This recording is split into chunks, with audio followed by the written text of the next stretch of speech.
Welcome back to another episode of Who Should You Choose? Last episode was pretty heavy into the warp speed lineup questions and who you guys should make. And a lot of that is the same today. So I do appreciate all the comments. And again, guys, for anyone that's wondering, obviously I have been playing a lot of MLB lately since the launch of the game. Loving it, but the NHL content's not going anywhere, especially on YouTube. So back with more Who Should You Choose? As we start off with, thanks for the advice. I came to the conclusion, this is from Hoxie.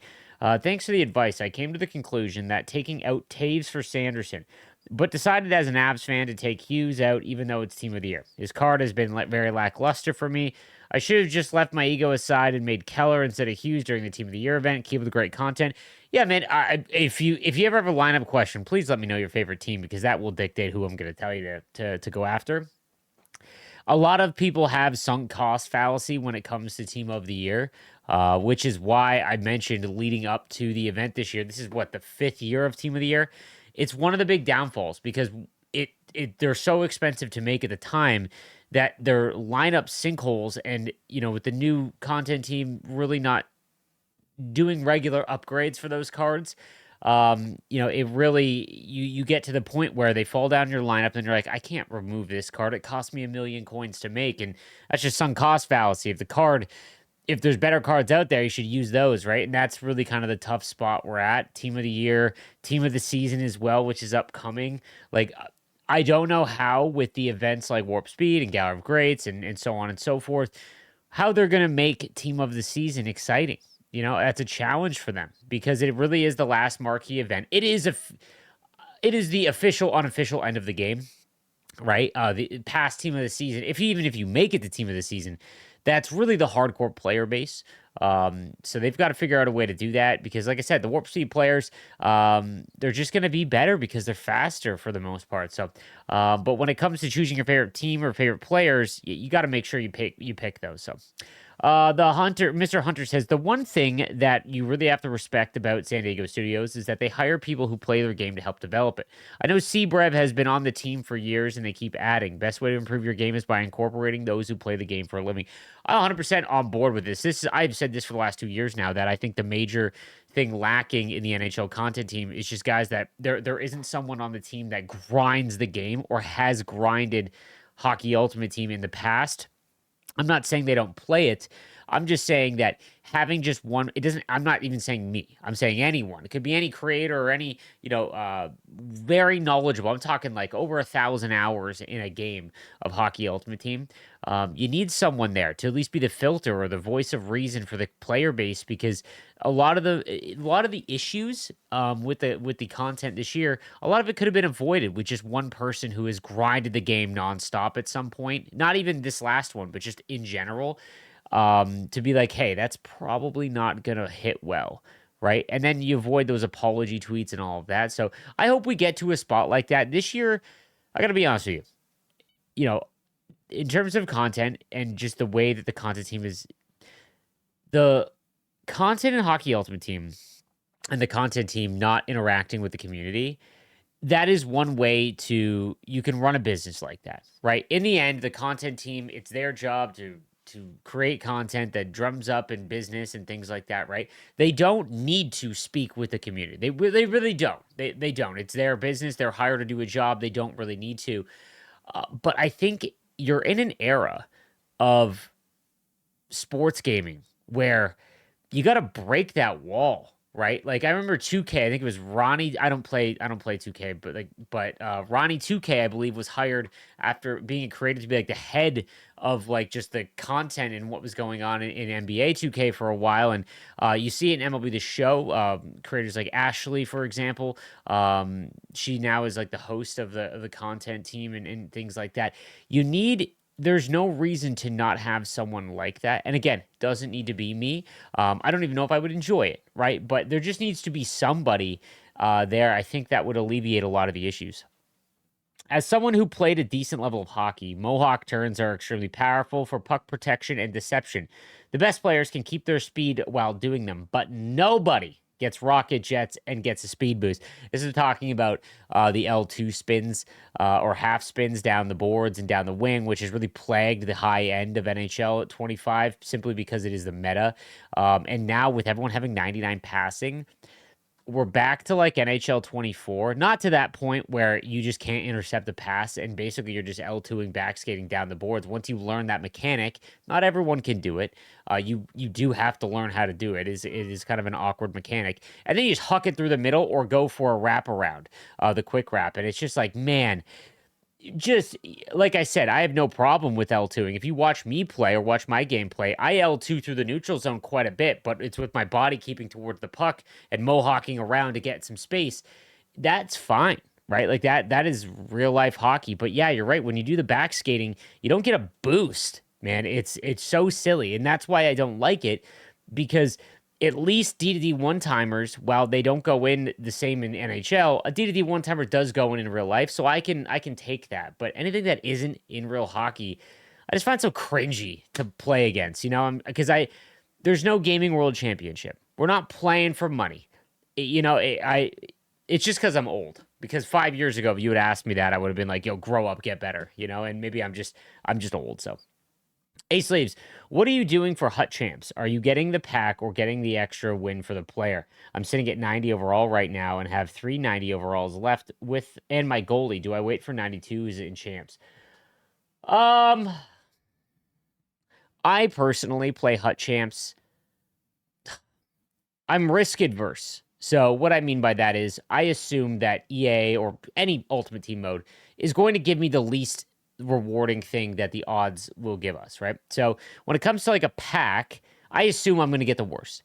So I always just go for the player because at the end of the day, I can trade in Elish Hemsky or Beliveau or whoever into the Warp Speed event, right? Like, or whatever event is out. So I just take the player, right? If it takes 2 extra non-event items that are 89 and above for the Warp Speed event, if you played Hut Champs over the last month and you got to 10 wins instead of 9, you're at least guaranteed 4 of those cards, which would be 2 free and master set player items, not including the event cards required. So that's what I do. But again, I just don't like gambling. As someone who is from Niagara, we have the biggest casino in Canada. I went through my stage of being 19, 20-year-old and being addicted to gambling. So part of me just plays it so safe, and I know that's over the top and whatnot. But as an adult, I feel a little bit of responsibility when I cover a video game that does feature a big gambling aspect. So it's why you don't see a lot of pack openings from me and things like that. I just hate the gambling. And when you risk it, you can lose a lot of time, especially when, I've got an older viewer base, and I know a lot of you guys who got kids and jobs, and it's like, if you do have 10 hours to grind out Hut Champs, a lot of you would take you 10 hours to do a Hut Champs run to get to 10 wins if you go 10 and 10, right? And it's like, you don't pull anything, you just wasted 10 hours. You didn't waste it because you should be enjoying it. If you're not enjoying Hut Champs, then get out of there. But, let's be real. The reward is part of the enjoyment, and it's like, if at least you're guaranteed something, right? So I would try to get to 11 and 12 wins so you get the actual card and a pack, but they need to go back to the collectible system. It's one of the things that they changed this year for the sake of change that I'm so against. It needs to come back. The collectible system was perfect. We finally got it right in Hut Champs last year, and it's just like, go back to that. Hey Slaves, I'm looking for your opinion on who I should build. I'm debating between a right or left-handed warp speed forward. I have built Montour and Sanderson for defense. Here is my lineup. He's got McKinnon, Madonna, and McDavid, Zetterberg, Kyrou, Rantanen, Larkin, Kucherov, Forsberg. So, I'm debating between a left or right-handed warp speed player. So you have Madonna. Your first line is McDavid, McKinnon. Your second line is Rantanen, Kyrou. Both are great cards. So pushing one of them down, you're very even. You'd be losing XP Wilson if you went righty. You would be losing Hollow Gretzky. I'd probably take off Wilson, and I would go with Owen Tippett. That's who I would go with. I think Owen Tippett is the best outside of Madonna and the defenseman. If you take away like face-offs and all of that stuff, because he can only play wing, I really like Owen Tippett's card. Hey, slaves. This episode, someone mentioned that he does not want to play with objective players just to complete the objectives. I, on the other hand, enjoy the variation it provides. You get to try out new players as you've never heard of and find a new favorite. I have made 2 Warp Speed players, and since I don't have any favorite player left, I'm probably going to save my collection for upcoming events and hope they release one of my players. Will I regret not completing more from this event? Would be interesting to hear your thought. Will I regret not completing more of this event? Interesting to hear your thoughts. To say this is the event to burn all of your collection. Or you say this event. Dude, I can't read this morning. I apologize. Enjoy your videos. Thanks for being so helpful. This is refreshing to hear because it just kind of puts into perspective that everyone enjoys the game differently. And I would say that you're probably in the minority of the player base that, it's ultimate team, your ultimate team. So you don't want to be forced to use other cards. But I'm sure that there is a large portion of the player base that kind of likes the breaking up the monotony with using different items and different players. The real issue with NHL, here is one of them. One is there is no build system, meaning that a power forward and a sniper are exactly the same. There's no build system. If there was a build system, cards would feel different, right? If you had a 99 power forward, his shot might not be as good, but he'll be able to hammer people as opposed to a sniper where their body checking is capped at 75, for example, right? But the other big issue is that there's no custom skating and there's no custom shots, right? In NHL, you are essentially, for the most part, you are using a blank canvas that just has a name on the back of the jersey that's different. And it sucks to hear that because a lot of people will be like, this card plays so well for me. A lot of it, guys, is just coincidence. And if you were to switch out to another right-handed winger and played 50 games, a big enough sample size, you really wouldn't notice much of a difference. I don't think we see a fix to this until we get to the point where like NHL Edge technology, which I know EA has mentioned before, if they get to, the point where they can track player windups and how they skate, all automated. They can't have someone dedicated to doing this and building each of the strides. There's no way they have the resources to do that. Then you would be in a situation where forcing you to use other players might be enjoyable. Again, I know a lot of people are going to roll your eyes, but in MLB, everyone has their stance. And there is a lot of players that might have great stats, but their swing is garbage. Just like there might be very low-rated players, but their swing is really good for how you play, and you mash with them. In NHL, again, I know I'm going to get people that push back on this. I've played the game so long, guys, that cards feel very... Rarely do you notice something different about the cards, and that is a major issue. And I think that if they can address those two things, builds and then custom skating strides as well as shots, then we're into a stage where using other cards is fun. But I'm glad that you like to play that way because the EA has really pushed that, and it's funny because I bet you there's a large portion of the population that plays the game that does enjoy this, but you never hear from them because they're casual players, right? So I don't know. I think that the real issue is that the EA is struggling to find an identity in Hockey Ultimate Team. The year-long chase cards are what makes Ultimate Team a fun mode, not just the NHL, a fun mode, because you grind and you play the game so much and you get rewarded with this awesome card, right? Whereas the issue that's happening, let's say it took you 2 months of casual grinding to get a hologram item. You get this shiny new what would be a good one? Matt Sundin, okay? He's 89 overall, right? He doesn't get an upgrade for months. The Warp Speed event comes out, or even the Gallery of Greats event comes out, and there is just far better cards. So the people that didn't grind and get that Sundin card, that's what needs to be addressed. But Slaves, I always enjoy your content. I remember the glitch promo phase. I would lean on you then. I want to say you're nailing on the head when you discuss FOMO and gambling endorphins. I'd appreciate some advice on how to switch my lines up and maybe add or remove some players. So he's got Natchez and Madonna and Bondra. That's a very common first line. McKinnon, Nations, and McDavid. Down your lineup, you've got Linden. I would probably put Linden as your first line center, move Madonna down, and then Crosby, Larkin as your fourth line. I think that would give you a pretty... Because you don't need 99 speed on your center if you've got Bondra and Natchez, right? But being able to almost ensure that you're going to win the draw to get possession, that's a pretty big bonus, right? And then your second line with Madonna, McKinnon, and McDavid would be nasty, right? That's probably the way to go. In terms of Palmieri, he's got BND. That's a tough one, unless you're a fan of like you could probably keep him out of your lineup until he hits 99, unless you're a fan of the card. Same with divorce. Oh, fantasy. Sorry, you're saying fantasy, not fan. Yeah, you can keep those in your lineup.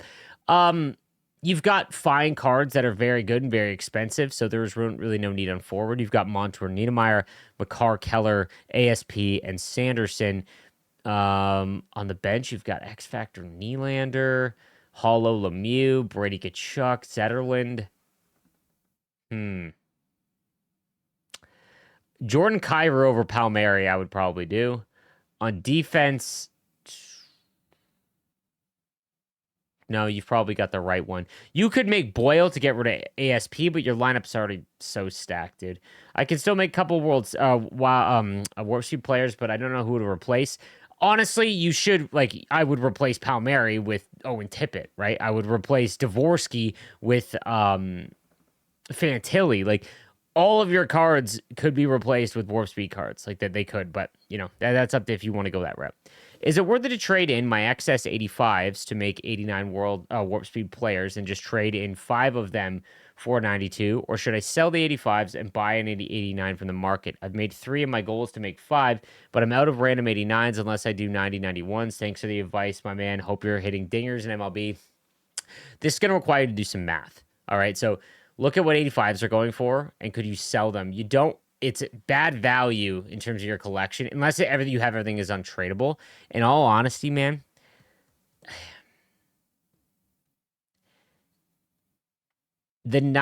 I just don't see how team of the season. Like, if you've been grinding all year, you've got multiple team of the year items probably on your team, right?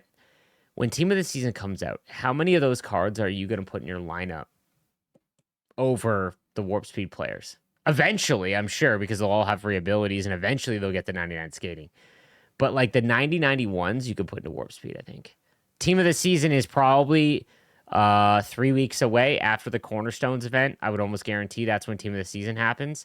But I don't know.